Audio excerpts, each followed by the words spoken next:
Hello everyone, ಎಲ್ಲರಿಗೂ ನಮಸ್ಕಾರ. Welcome back to my channel. Friends, ಇವತ್ತಿನ ವಿಡಿಯೋದಲ್ಲಿ ಬಸಳೆ ಸೊಪ್ಪು ಪಲ್ಯವನ್ನು ತುಂಬ ಸಿಂಪಲ್ಲಾಗಿ ಹಾಗೆ ಟೇಸ್ಟಿಯಾಗಿ ಹೇಗೆ ಮಾಡೋದು ಅನ್ನೋದನ್ನು ತೋರಿಸ್ತಾ ಇದ್ದೀನಿ. ನೋಡಿ, ಇಲ್ಲಿ ನಾನು ಒಂದು ದೊಡ್ಡ ಈರುಳ್ಳಿಯನ್ನು ಸಣ್ಣದಾಗಿ ಕಟ್ ಮಾಡಿ ಇಟ್ಕೊಂಡಿದ್ದೀನಿ. ಒಂದು 6 ಬೆಳ್ಳುಳ್ಳಿ ಹೆಸರುಗಳು, ಅರ್ಧ ಸ್ಪೂನ್ ಸಾಸಿವೆ, 2 ಒಣಮೆಣಸು,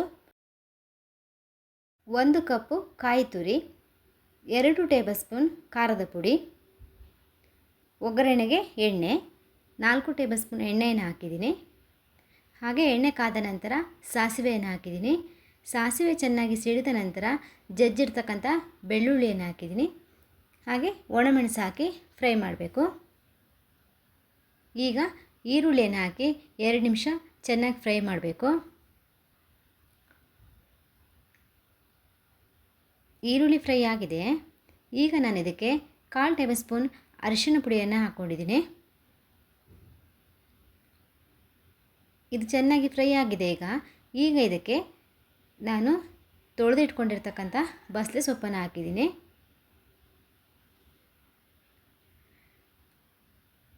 ಬಸಳೆ ಸೊಪ್ಪು ಹಾಕಿ ರುಚಿಗೆ ತಕ್ಕಷ್ಟು ಉಪ್ಪನ್ನು ಹಾಕಿ ಇದನ್ನು ಸ್ವಲ್ಪ ಮಿಕ್ಸ್ ಮಾಡಿ ಒಂದು ಪ್ಲೇಟನ್ನು ಮುಚ್ಚಿ ಬೇಯಿಸ್ಕೊಳ್ಬೇಕು. ಇದು ತುಂಬ ಸಿಂಪಲ್ ಆಗಿರುತ್ತೆ, ಹಾಗೆ ಟೇಸ್ಟ್ ಕೂಡ ಚೆನ್ನಾಗಿರುತ್ತೆ. ಬೇಗ ಮಾಡ್ಕೊಳ್ಬೋದು ಈ ಪಲ್ಯವನ್ನು. ಈಗ ಪ್ಲೇಟ್ ಮುಚ್ಚಿ ಬೇಯಿಸ್ತಾ ಇದ್ದೀನಿ. ಒಂದು 5 ನಿಮಿಷ ಬೇಯಿಸಬೇಕು. ಈಗ ಓಪನ್ ಮಾಡಿ ಮತ್ತೆ ಮಿಕ್ಸ್ ಮಾಡಿ ನೋಡಿ. ಈಗ ಮತ್ತೆ ಬೇಯಿಸ್ಬೇಕು ನಾವು ಇದನ್ನು.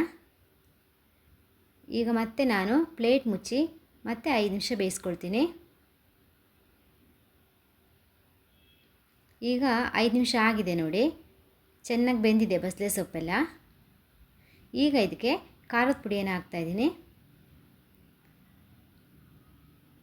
ಖಾರದ ಪುಡಿ ಹಾಕಿ ಚೆನ್ನಾಗಿ ಮಿಕ್ಸ್ ಮಾಡಬೇಕು.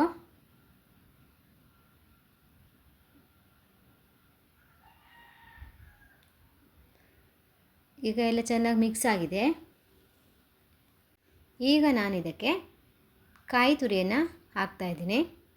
ಕಾಯಿ ತುರಿ ಹಾಕಿ ಚೆನ್ನಾಗಿ ಮಿಕ್ಸ್ ಮಾಡಿ. ಉಪ್ಪು ಕಡಿಮೆ ಇದ್ದರೆ ಈಗ ನೀವು ಆ್ಯಡ್ ಮಾಡ್ಕೊಳ್ಬೋದು. ನೋಡಿ, ನಾನು ಹಾಕಿರ್ತಕ್ಕಂಥ ಉಪ್ಪು ಸರಿಯಾಗಿದೆ. ನಾನಿಲ್ಲಿ ಮತ್ತೆ ಎಕ್ಸ್ಟ್ರಾ ಉಪ್ಪನ್ನು ಹಾಕಿಲ್ಲ ನೋಡಿ. ಈಗ ಮತ್ತೆ ಪ್ಲೇಟನ್ನು ಮುಚ್ಚಿ ಒಂದು 2 ನಿಮಿಷ ಕುದಿಸ್ಕೊಂಡ್ರೆ ನಮ್ಮ ಬಸಳೆ ಸೊಪ್ಪಿನ ಪಲ್ಯ ರೆಡಿಯಾಗುತ್ತೆ. ಈಗ 2 ನಿಮಿಷ ಆಗಿದೆ. ಬಸಳೆ ಸೊಪ್ಪು ಪಲ್ಯ ರೆಡಿಯಾಗಿದೆ. ತುಂಬ ಟೇಸ್ಟ್ ಆಗಿರುತ್ತೆ. ಇದು ರೈಸ್ ಜೊತೆಗೆ ಎಲ್ಲ ತುಂಬ ಚೆನ್ನಾಗಿರುತ್ತೆ. ನಾನಿಲ್ಲಿ ಮನೆಯಲ್ಲೇ ಬೆಳೆದಿರ್ತಕ್ಕಂಥ ಅಕ್ಕಿಯ ರೈಸ್ ಜೊತೆಗೆ ನಾನಿಲ್ಲಿ ಸರ್ವ್ ಮಾಡ್ತಾಯಿದ್ದೀನಿ. ಈ ಅಕ್ಕಿ ತುಂಬ ಟೇಸ್ಟ್ ಆಗಿರುತ್ತೆ. ಇದ್ರ ಜೊತೆಗೆ ಈ ಪಲ್ಯ ತುಂಬ ಟೇಸ್ಟ್ ಆಗಿರುತ್ತೆ. ನೀವು ಒಮ್ಮೆ ಇದನ್ನು ಟ್ರೈ ಮಾಡಿ ನೋಡಿ. ವಿಡಿಯೋ ಇಷ್ಟ ಆದರೆ ಲೈಕ್ ಮಾಡಿ, ಶೇರ್ ಮಾಡಿ. ಇನ್ನೊಂದು ಹೊಸ ರೆಸಿಪಿಯೊಂದಿಗೆ ಮತ್ತೆ ಭೇಟಿ ಆಗೋಣ. ಧನ್ಯವಾದಗಳು.